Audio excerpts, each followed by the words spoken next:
Australian Navy frigate is being deployed to the Middle East to help guard oil tankers from Iranian attack in the Strait of Hormuz. 160 sailors on HMAS Toowoomba are expected to leave Western Australia bound for the Gulf, a vital shipping route off the coast of Iran. Joining me now live to discuss this is Professor Joe Siracusa from RMIT. Professor, thank you so much for your time this morning. My pleasure, thank you. Should these Australian sailors brace for a confrontation with Iranian vessels?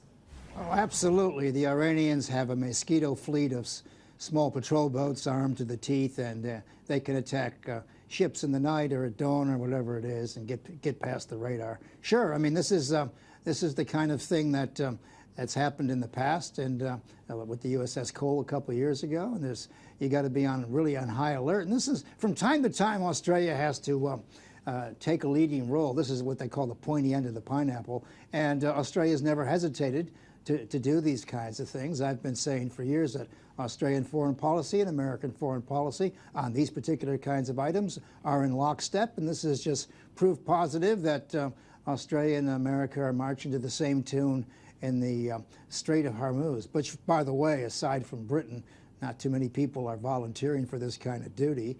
But if there is a conflict between Iran and anybody else, this is going to be the main area of contestation. In terms of Iran, we've seen protests erupting this weekend after officials admitted to accidentally shooting down a Ukrainian passenger plane.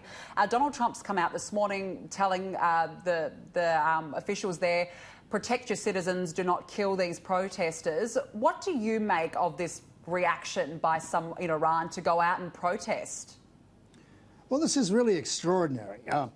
Trump was in all kinds of trouble for killing the Iranian general who was in charge of covert operations in Iran. And the Iranians shoot down a passenger plane from Ukraine, of all places, killing 87 of their own citizens, and then lying through their teeth for 3 days to a public that has come to mistrust them over a period of time. So instead of unifying the Iranian people against the United States, what Iran has done is squandered that particular effort in the wake of killing of General Soleimani, and now they're answering to these crowds. Now, a couple months ago, these same protesters were on the street, and as many as 1,500 of them were actually killed by security forces. So they're playing hardball in Tehran, and so I think the leadership is under enormous strain. I mean, these people aren't chanting you made a mistake. They're saying death to liars. I mean,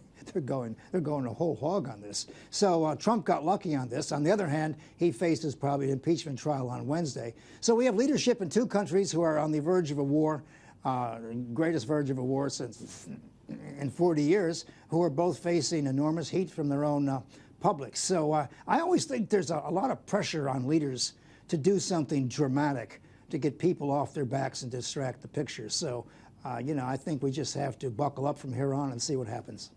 International leaders have come out very publicly demanding answers on this downed plane. What happens next, do you think, Professor? What will they do? Well, the international aviation world representing these countries wants some answers. They want compensation, they want an apology, they want access to the sites, and they want a promise from the Iranians this won't happen again. Of course, you really can't promise that again.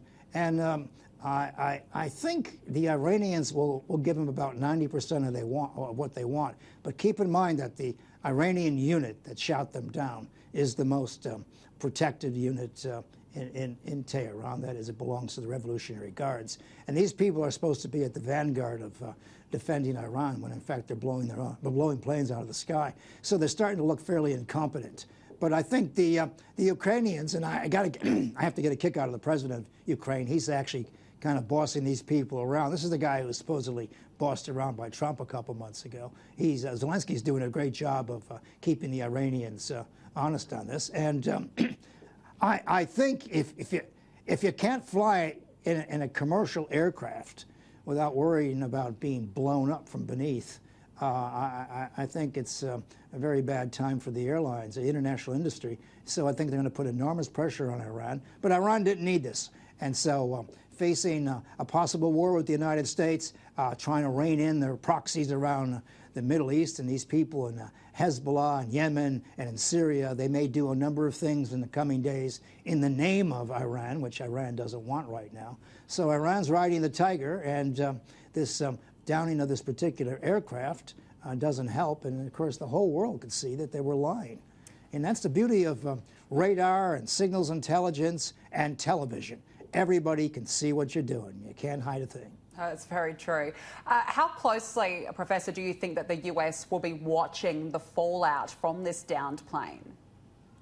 Oh, very, very closely. I mean, everybody in Washington is focused on this. You know, normally they're worried about Russia, they're worried about China and North Korea. This is all on the back burner as they look at what the problems are ahead. And, you know, it's very, very easy to take out a large number of Americans or Australians. In 1983, the Americans decided to bomb the hills of Lebanon. And, you know, a couple days later, Hezbollah killed 283 Americans in their barracks, and I think 100 French troopers in their barracks, and then everybody went home. So it doesn't take much to drive a truck with 10,000 pounds of dynamite in the back onto a base or a barracks. So we're in for very perilous times, and so I think everybody's watching everybody very carefully, and that's not a bad idea. Professor Joe Siracusa, appreciate your analysis. Thank you for joining me this morning. Oh, thank you. Bye-bye.